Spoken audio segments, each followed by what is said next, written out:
Something interesting happened on the 29th of May 2023. Somewhere in Abuja, Nigeria's capital, power had just changed hands, and the new president wasted no time in sending shockwaves throughout the country. The first subsidy is gone. Within 1 hour of this statement being made at Eagle Square, queues were already forming outside filling stations. By evening, fuel prices across the Federation had tripled. This was the first day of this administration, but it wasn't the only radical change of this administration. Within the same 100 days, this statement came out of CBN, unified bank rates. This caused the parallel markets, which was around 720 naira to the dollar at the time, to balloon to over 1,000 naira to the dollar and then skyrocket again to around 1,900 naira to the dollar, dragging the purchasing powers of millions of Nigerians down along with it. Now, why was this move so bad in particular? Let's just focus in on that. Because of the strong naira, many Nigerians had moved away from simply producing their goods to importing it because it was much easier to do. But because of this new policy change, things Nigerians had gotten used to suddenly shot up in price with no rise in people's income. But it didn't seem like the government was caring. In fact, it looked like they just wanted to enrich themselves. I mean, take a look at what the Senate president had to say. Those who want to protest can protest, but let us be there eating. Am I right? Fancy allowances, bonuses, welfare, and so many other privileges tacked upon their salary while the average Nigerian struggle to feed daily. Now, where did all this lead to? It led to widespread poverty.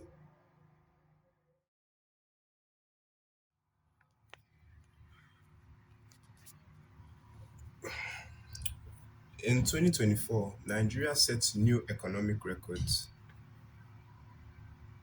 but they weren't really the good kind. I mean, take a look at this here. It says inflation ballooned to the highest figure in a long time at 34%. The dollar spent a good time of the year between the 1007 and 1009 figure. But just think back to that figure, 34% inflation. Isn't that just like no, because at that point, what is your hope as a common man? If you know that your foodstuff are just going to keep on getting expensive, your daily items, your necessities, why even bother? Food prices ballooned for an oil producing nation like this. That's besides the point, anyways. Back to the video. The GDP lost $180 billion in 1 year. 1 year. Dropping Nigeria from the giant of Africa position that we were before to the fourth position behind South Africa, Egypt, and Algeria.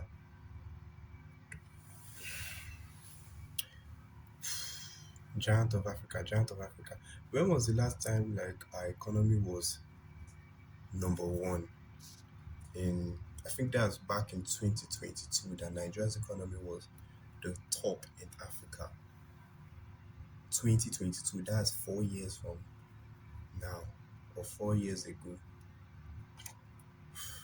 Well, all of these eventually came to a boiling point in the End Bad Governance protests from August 1st to August 10th, where people had enough. They said that they can't live like this anymore. All across the country, youth came out to protest the unbearable cost of living and obvious levels of corruption in the government. But the true question is, has the economic situation actually improved or what's going on?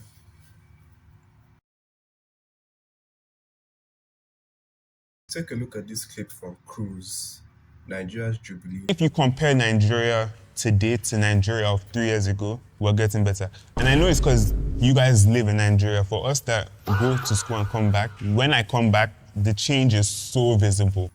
And funny enough, it's not just him. There are numbers to prove it. Countless articles are showing economic improvements.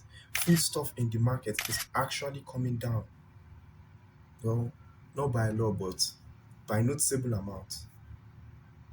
So what's really going on? Is our president a maestro, or are there other factors at play? The truth of the matter is that these reforms actually needed to happen.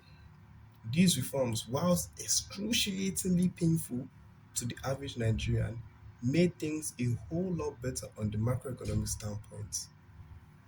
If you can remember clearly, the Jonathan administration tried to remove this fuel subsidy all the way back in 2011 because some people were using it as a get rich quick scheme. But obviously, he failed at that. And even the parallel market and the CBN bank, billions and millions and millions of dollars was being siphoned just by moving the same dollars from the CBN to the black market and pocketing the difference. Millions and millions of dollars were wasted and taken out of the Nigerian economy by this exploitative moves by the rich and powerful who could get CBN dollars, because it wasn't everybody who could get CBN dollars at that time.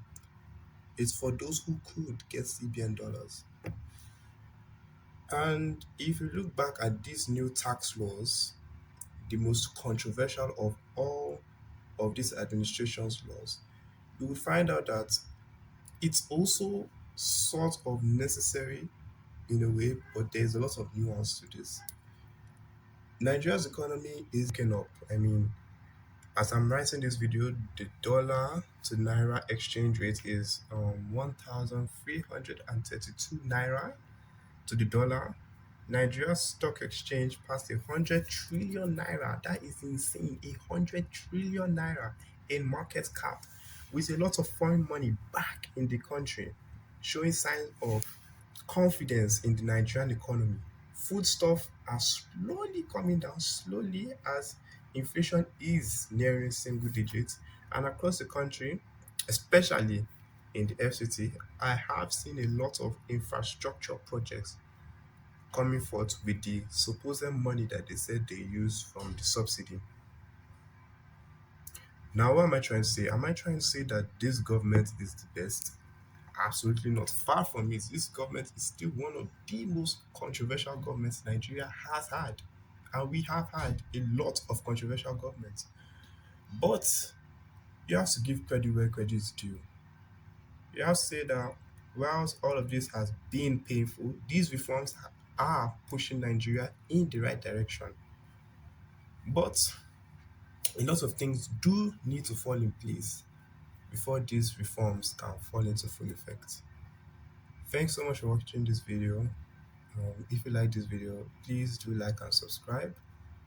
And I will be getting back to you with another video. Peace.